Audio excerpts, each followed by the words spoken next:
저는 더불어민주당 국회 교육위 소속 안양 마남구 출신 강덕구 의원입니다. 어느 주일 같으면 지금 이 시간에 성당에서 미사를 보고 있을 겁니다. 우리 언론 여러분들도 일요일에도 불구하고 함께해 주셔서 감사의 말씀드립니다. 절박한 마음으로 이 자리에 섰습니다. 저는 오늘 45세 초등학교 입학에 대해 영유아 발달을 전혀 고려하지 않고 사회적 합의를 철저히 무시한 채 졸속으로 추진한 윤석열 정부를 강력히 비판하고 그리고 즉각 철회를 촉구하고자 이 자리에 섰습니다. 지난 29일 윤석열 대통령은 초등학교 입학 연령을 현재보다 1년 낮추는 방안을 강구하라고 지시했습니다. 박순애 교육부 장관은 기자 브리핑에서 매출 1년이 아니고 2년 정도 앞당기는 방안을 생각했다고 하고 2025년까지 4년에 나눠 조기 입학 연령 하향을 추진한다고 밝혔습니다. 과연 이것이 영유아의 발달을 충분히 고려한 건지 그리고 학부모와 교원들에게 묻고 전국시도교육청과 협의하는 등 최소한의 사회적 합의를 거친 건지 묻지 않을 수 없습니다. 객관성을 확보하기 위해서 정책 연구라도 검토되었는지 의구심이 듭니다. 45세는 정서적 발달과 사회적 함량이 무엇보다 중요한 시기입니다. 초등학교는 만 6세에 맞춰 시설과 환경이 갖춰져 있습니다.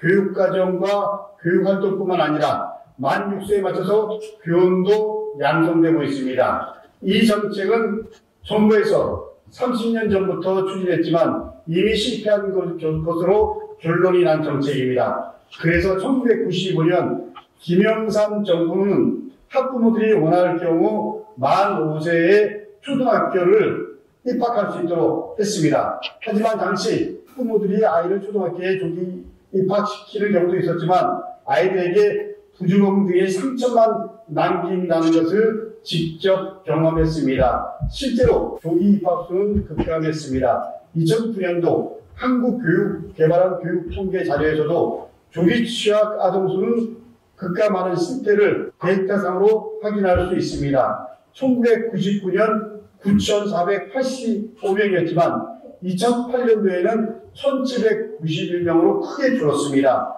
현재 만 5세 조기 입학은 물론 만 7세 취학도 가능하게 되어 있습니다만 거의 대다수 학부모들은 만 6세에 입학시키고 있습니다. 이후 정부들에서도 조기 취학을 추진했지만 실효성과 타당성은 물론 교육 현장과 교육 주체와의 의견 불일치로 모두 실패했습니다. 전 세계적으로도 영국 정도를 제외하고는 만 6세 진학이 대세입니다. 그리고 유치원 의무 교육을 늘려가는 추세입니다. 심지어 영국에서조차도 조기 입학에 비판적인 주장들이 많은 상태입니다.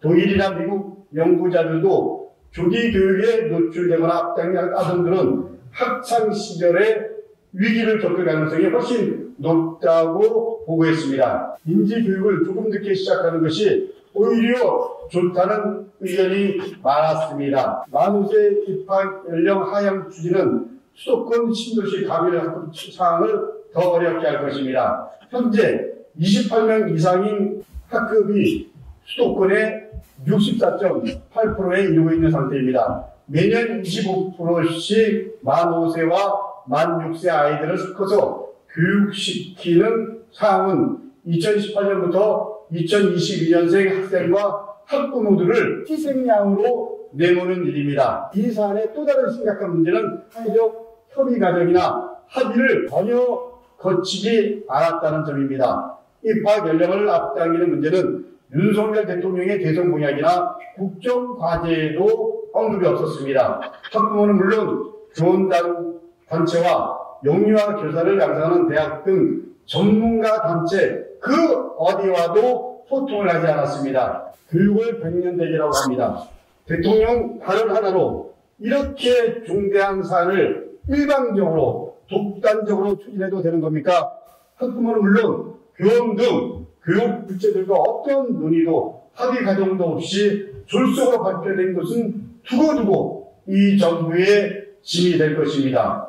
독단적이고 중업구구식 정책을 하는 대통령과 교육부 장관은 즉각 국민에게 그리고 교사들에게 사과하고 처리하십시오. 이 사안은 어린이집, 유치원, 초등학교에 대한 전면적인 개편이 이루어져야 하는 막중한 사안인가 동시에 또 다른 불공정과 특정 연령에 대한 역차별까지 야기할 수 있는 큰 사안입니다. 그래서 교육계뿐만 아니라 대다수 국민들이 이에 대해서 심각한 우려를 표하고 있는 것입니다. 교육 현장의 주체들과 충분히 검토하고 그리고 국민들과 진지하게 충분히 합의해야 하는 사안입니다. 최근 인기 드라마 이상한 변호사 우영우에서도 극중 인물이 대한민국 조기교육의 현실을 꼬집으면서 어린이는 지금 당장 놀아야 그리고 건강해야 행복해야 한다. 이렇게 말했습니다. 이제라도 윤석열 대통령과 박순애 교육부 장관은 이에 대한 이해 없이 학생 행정으로 졸속 추진하려고 하는 만 5세 조기 입학 정책을 즉각 처리하십시오. 더 큰 반발과 어려움에 직면하기 전에 지혜로운 판단을 촉구합니다. 시행됨에 역행하는 만 5세 조기 입학 정책은 우리 아이들의 건강한 성장을 저해하고 앞으로 나아가야 할 미래 교육을 과거로 회귀시킬 수 있습니다. 더 이상 우리 아이들의 삶과 행복한 성장을 막는 교육 정책이 아닌 아이들의 행복과 성장을 중심으로 교육 주체와 현장의 목소리에 귀를 기울여야 합니다. 다시 한번 만 5세 초등학교 입학 연령 하향 추진에 대해 강력하게 처리할 것을 촉구하면서 그리고 이 안이 처리될 때까지 앞장서서 처리할 수 있도록 모든 걸 던지도록 하겠습니다. 감사합니다. 혹시 양해를 주신다면 제 메일로 우리 학부모님들과 교사분들이 이 안과 관련된 생각들을 보낸 자료가 있습니다. 저희들이 양해를 구하고 그 내용을 간단하게 한번 있는 그대로 읽도록 하겠습니다. 자료 좀 주실래요? 전 만 3세, 4세 장애아동을 통합 어린이집에서 가르치고 교육하고 있는 특수교사입니다. 전 지금 정부가 만 5세, 즉 7살 아이들을 초등학교 1학년으로 입학시킨다고 대책을 내놓았는데 코로나로 인해 일반 아이들이 언어 발달도 늦어지고 행동 발달도 많이 지연됐다는 것을 꼭 알아주시면 합니다. 7살이라고 스스로 밥 먹기, 배변 뒷처리하기, 자기 물건 챙기기 등 학교에서 혼자 해서 해야 하는 것들을 완전히 하기에는 발달되지 않은 상태입니다. 만 5세에 입학하는 것은 무리라고 생각합니다. 그리고 또 안녕하세요 교수님, 제가 이런 메일을 보내게 될 줄은 몰랐네요. 입학 연령을 만 6살에서 5살로 낮추게 학제 개편안을 내놨는데 반대합니다. 만 5세의 신체에 맞는 시설 변경 없이 무조건 추진한다는 것은 아이들 학습과 안전을 보장할 수 없고 입학 전 학교 교육을 따라가기 위해 한글을 떼기 위해 더 이른 나이에 공부에 몰리고 사교육을 시작해야 합니다.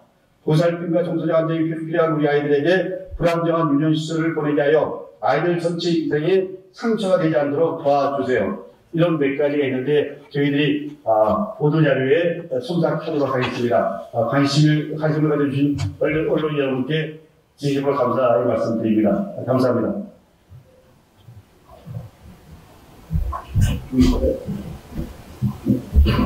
좀이나 논의하는 과정도 없이 이렇게 했다는 것에 대해서는 동의가 안 되고요. 좀 전에 말씀하신 결론을 말씀드리면 정무적 판단, 예를 들면 좀 나름대로 좀 뭔가 그 이슈를 돌리기 위해서 그런 부분이 있지 않냐라는 생각도 합니다만 이런 부분은 기울이길 바랍니다.